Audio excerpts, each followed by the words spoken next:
We run on rails laid down by our biology. This is the disturbing claim made by much contemporary science. The book of Genesis says we're free agents, created in the image of God. But neuroscience and genetics are presenting us with very different possibilities. What if we don't have free will and purpose given us by a creator? What if we're genetic survival machines, computers made of meat? What if we only dance to the music of our neurons and our DNA? Now science and faith must debate the very question of what makes us human.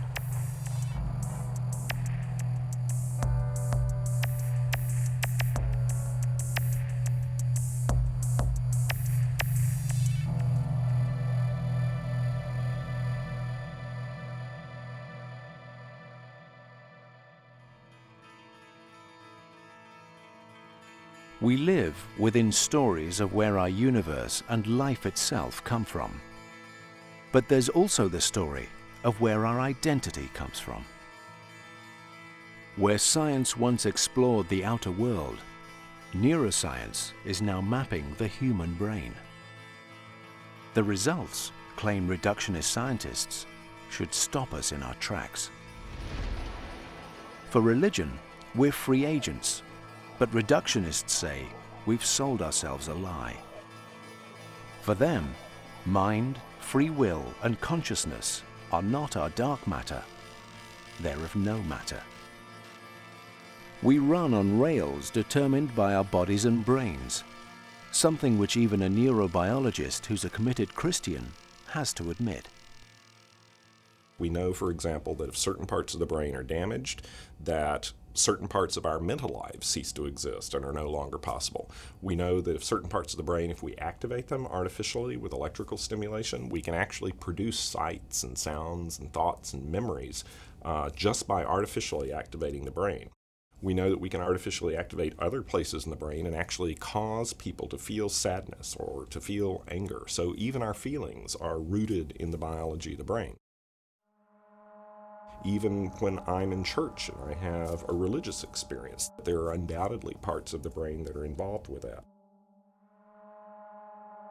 Over the last decade, brain imaging has recorded specific neural activity in religious believers in prayer. And this has led to a startling new claim. What if spiritual experience has no reality outside our skulls? What if God hasn't made us? What if we make God? Dr. Alistair Coles is a neurologist at Adam Brooks Hospital in Cambridge. He's researched the links between brain activity and religious belief. Humans have had this spiritual experience for centuries, and there have been various different interpretations of them over that time. Clearly, people of faith believe that they are truly encountering God or the divine. At the other end of the spectrum are people who say that these experiences are nothing but the epiphenomenon, the side effects of a working brain getting on with its daily life, and they amount to nothing. They speak of nothing outside of the brain. But is it a surprise that any human experience, including spiritual experience, is accompanied by brain activity? If someone wanted to come along and link me up to electrodes while I was praying or while I was in worship and find that my brain patterns were slightly different, then that wouldn't be a great surprise to me. I think spiritual experience is real, and therefore there should be a way of looking at that in terms of the physicality of the brain. But just to look at those brain patterns and to say that that is all that spiritual experience is, seems to me to be mistaken.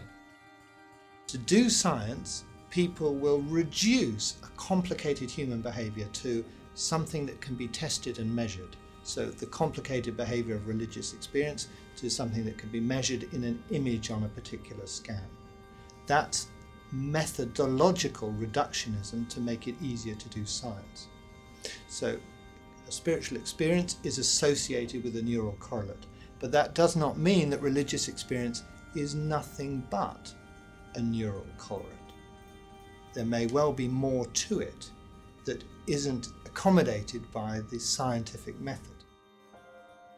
All the same, any neuroscientist knows how much our biology determines our behavior. For centuries, some philosophers have concluded we're just sophisticated machines.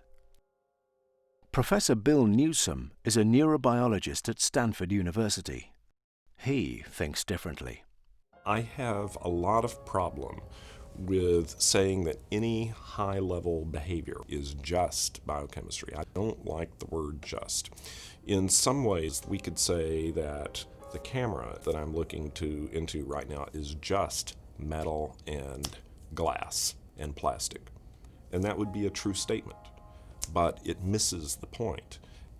The secret to the camera is not the materials, the individual materials that go into it. It's how it's organized, it's the human purpose for which it's made, it's the function that gets captured as the camera is used. A camera is so much more than just the metal that goes into it.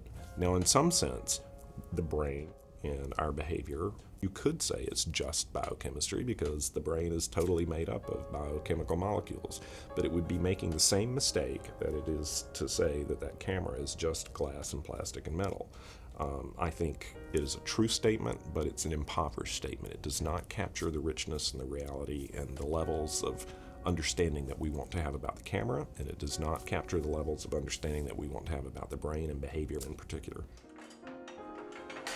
However, the you who thinks your thoughts remains elusive to science. So is it you pulling the levers and directing your life? Or are you totally determined by your brain?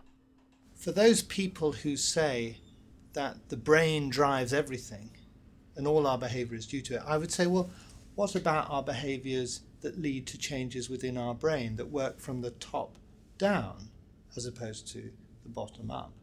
And an obvious example of this is education. We spend a lot of time and effort in training our brain, in bringing our children to environments where their brain will change. Things that I can engage my mind in seem to have an effect on the physical brain. So London taxi drivers have a part of the brain which is slightly larger than most of the rest of humanity, because of their ability to remember and train their minds in remembering where streets and routes are. So what we've discovered is a very close relationship between mind and brain. One is not reducible to the other, but they're linked. And one thing that we know from neuroscience is that as we have different experience, our brains actually become different. Everything that we learn, everything that we experience becomes incorporated into brain structure. So that even if we started out with identical brains at a certain point in time, they're very different brains at a later point in time. So while I think that there are real differences of hardwiring that have real implications for what each of us can or does accomplish, there's a lot of freedom, if you will, for us to become different people and accomplish things that are not hardwired by the brain. So what we think about, how we behave, what activities we engage in, all of these will affect how our brain develops. But if the brain is pliable, science still cannot locate any control room for our actions. Traditionally, we've thought we have a mind that is more than our brain. And the idea of mind gives us much of our sense of meaning and purpose. But might behavior have a purely biological root? What if there is no signalman called mind? So the challenge for us now is, if we don't feel comfortable with the idea of a human being as nothing but a machine, and we recognize that there is something that is mind or is the soul, that is the person, how does that fit in the body? To my mind, a more sophisticated, a more real, a more understandable answer is to say that the mind, or the soul, emerges from the complexity of what is the human brain. Scientists are just beginning to be able to study complex systems in their totalities. I mean, the technique of science has been divide and rule, split it up, understand the bits and pieces. And of course, we've learned an enormous amount of things by doing that. But there are lots of things that you can't learn except by looking at the system as a whole. And people are just beginning to be able to look in the direction of understanding ourselves a bit as whole beings. Key to the way science is now studying us as whole beings is the subject of emergence. Science now tells us that life forms self-assemble in interaction with their environments. And in that process, phenomena that haven't been predicted spontaneously emerge. In our case, the brain has evolved through a long developmental process, and something has emerged that is more than brain. And that something, goes the claim, is mind. One of my favorite examples would be the evolution of single-cell organisms or multicellular organisms in the history of life on Earth. Now, at one point, it was molecules. It was all molecules, and self-replicating cells, self-replicating organisms didn't exist. But at some point, these things came to exist. And when organisms come to exist, entirely new phenomena come into being.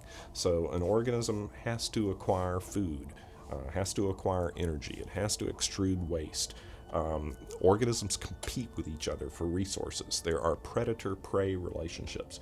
Now that's one example, but I think you see examples like that all through science. You see examples like that when atoms combine to form molecules with certain properties. You see examples of that when neurons, single nerve cells, combine to form networks of nerve cells that give rise to emergent properties that have to be considered and observed on their own. So I think nature is shot through and through with emergence, and I think more and more scientists are coming to realize this. For theologian John Polkinghorne, this represents science with a human face. It shows we cannot be reduced. I mean, there are bits and pieces that count to me. When I raise my arm, of course, currents flow in, the nerves and the muscles contract, but I choose to raise my arm. I act as a whole person. And I don't think I need science to tell me that, but nevertheless, if science begins in even a small glimmering way to understand how that might happen, that will be a gain for science, and ultimately I think that will help in the relationship between science and religion, because religion has a big stake, of course, in thinking of people as persons in their totalities and not as collections of quarks and gluons, whatever it might be.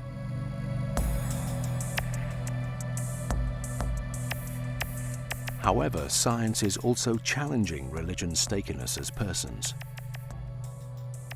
Genetic technology has brought us to a new threshold, offering us the prospect of enhancing and even reproducing ourselves.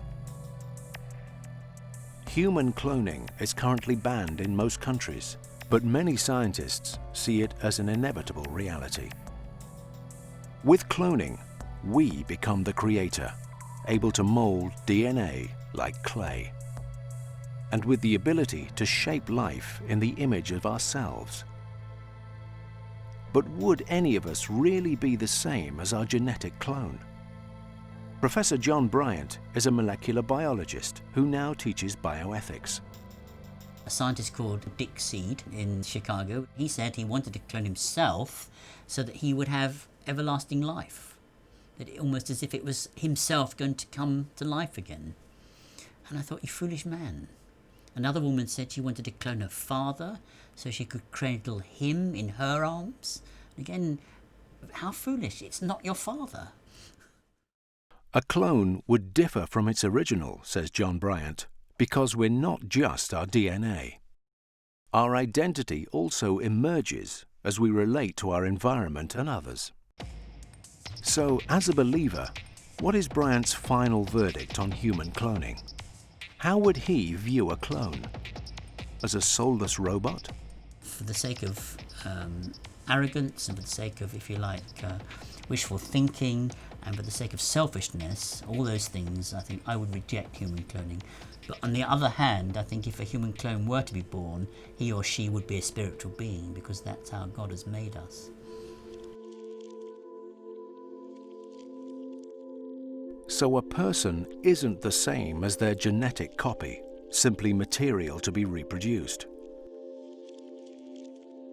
But does talk of a spiritual dimension stand up in the bright new world of DNA? Is there something more to the human person than just our genes? And the experience of human freedom, the experience of transcendence or religious experience, the experience of self-reflection, not just on our own identity but on death, means for me that there is something going on here, that the complexity of the human person, the complexity of the human brain, means that there are questions that we can't understand fully without reference to some other wider context. And that context for me is relationship with God. This is a claim, though, vigorously contested by atheism. For ultra-Darwinians, biology provides explanation enough for our morality and human values. John Bryant disagrees. The creative capacity we have also goes far, far beyond even the most creative of the vertebrates. You know, there are birds that can use tools, there are monkeys that can use mirrors to look round corners. But these animals have not conquered the planet. They have not adapted to live in every single habitat in the world. They've not utilised, or in our case overutilised, its resources. So there's a kind of order of magnitude difference between us and our nearest relatives. What seems to be uniquely human is not just organising a society to achieve something practical, but about spending time and attention on doing something that is, as it were, useless. Painting pictures, creating beauty, organising society with more than just the immediate practicalities to be attended to. John Bryant also points to another unique human capacity, which he says selfish genes fail to explain away. The capacity for moral reasoning, which goes far beyond the altruism that we see in animals. And animals do have altruism, they look after each other. It's mainly to basically make sure that your kin's genes are protected, so your little gene pool is looked after. And whatever Richard Dawkins tries to say, the selflessness of many humans, the virtue of pure altruism, goes well beyond the genetic altruism that Dawkins talks about. And the same moral reasoning, the ability to figure out that something is right or wrong, all these mark us out very strongly in behavioural terms from our nearest neighbours, the chimpanzees and the other great apes. To be an Oskar Schindler who risks his own life to save thousands from the Holocaust, even though he doesn't know these people, and they're not of his own tribe. But we admire that. We think of that as the highest form of human nobility. Where does that come from? Can that truly be explained on the basis of evolutionary drive? Either you have to say that this is a misfiring of something that evolution has wired into us and we've just misinterpreted and gotten way too carried away with this idea of helping everybody instead of just a few people, or you have to say there's something there. And if there's something there, it doesn't seem to be explicable on purely naturalistic terms. I find that an interesting argument. For Francis Collins, then, our sense of right and wrong, something theologians call the moral law, cannot be explained by evolution alone. If the moral law is purely a consequence of evolution, that means that good and evil are illusionary, that right and wrong are a hoodwinking that has occurred upon all of us. If that's the case, then why should a strong atheist even use the terms good and evil? Why should they in fact rail against religion as an evil force, as some of them will do? There's no such thing anymore. It's very interesting, you know. In Richard Dawkins' first book, The Selfish Gene, almost the whole of the book is devoted to conveying the bleak message that human beings are genetic survival machines. It's the genes that count, and you and I are just vehicles for them. On the very last page of the book, Dawkins says, we alone can rebel against the selfish replicators. And he obviously means we ought to do that. Now, where does that come from? That's Richard Dawkins speaking not as a triumphalist evolutionary biologist, but as a person, and a responsible person at that. And we mustn't lose sight of our personhood, I think. Science, then, far from undoing religious belief, seems to be bringing us back to our ability to make meaningful moral choice. I think that it's just a fundamental human experience, a fundamental being the human personhood, that we are creatures of choice and moral responsibility. Of course, I know that philosophers can deny that, but nobody outside their studies lives as if they were automata of one sort or another. You only have to throw a glass of water in the face of a reductionist philosopher to see that that's the case. You can make the argument that in reality we have no choice. We have no control of our actions. It's all physics in the brain. It's all motions of atoms. But I don't believe that that's true. I believe that all of our choices have mechanisms underlying them.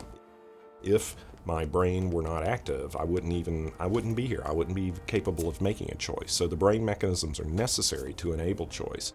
And our choices are constrained. I can't choose to play golf like Tiger Woods. I can't choose to play basketball like Michael Jordan. There are certain things I cannot choose to do because of the biology of my body and the biology of my brain. But I think that within large arenas of behavior, we really do have the ability to make meaningful choice. And how that gets reconciled with neurobiology at a mechanistic level is still quite mysterious, and we don't know the answers to that.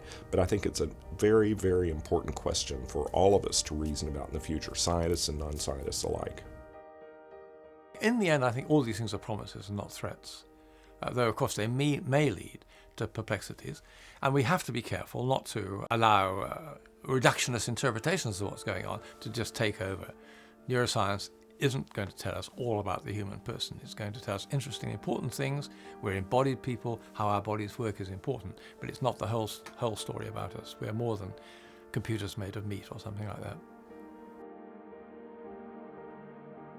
And as John Polkinghorne left a purely scientific career to become a clergyman, so a neurologist is continuing in medicine while also being ordained in the Anglican Church. For Alistair Coles, scientific and spiritual inquiry are both routes to truth. For me, theology and science, or neuroscience, are going to achieve little unless they start talking to each other. There are fresh insights that theology has for science, and vice versa. And the great theological truths that humans are unique, that we are in some way godlike, that we are the only beasts that are moral, these are things that scientists have to somehow conjure with and study. There are ways of finding truth. You can read the book of the Bible, you can read the book of nature, and you can find truth in both ways. You need to be careful, of course, about what kind of question you're asking and which tools are appropriate for that question. But to be able to be a fully formed human being, it seems to me to put either of those kinds of investigations off to the side and say that's inappropriate or that's dangerous is to be impoverished, to miss out on the experience of what one can do on this brief glimpse of time while we're living here on this amazing planet, having a chance to search in all kinds of directions for the truth. For me personally, my growing awareness that my body and my brain and my mind and my soul are all one has been a fantastic revelation. Firstly, it makes sense. I'm not just a disembodied spiritual thing struggling away in a body. I'm one thing that is interdependent. What does it mean then for a scientist to have faith? My faith ultimately informs, I think, my values and what I'm really striving most to accomplish here on this earth. I'm a workaday scientist like everyone else is, but I'm more than a scientist. I am ultimately a person here who's landed in this world, and my consciousness has emerged out of this evolutionary process of the species and out of the gestational and developmental process of my own body and on my own nervous system. And I have to try to figure out, how do I make certain choices? On what basis do I make certain choices? And to me, that relates deeply back to what kind of universe ultimately do we live in. The religious point of view is that it's the truth itself, okay, that sets us wishing in the first place.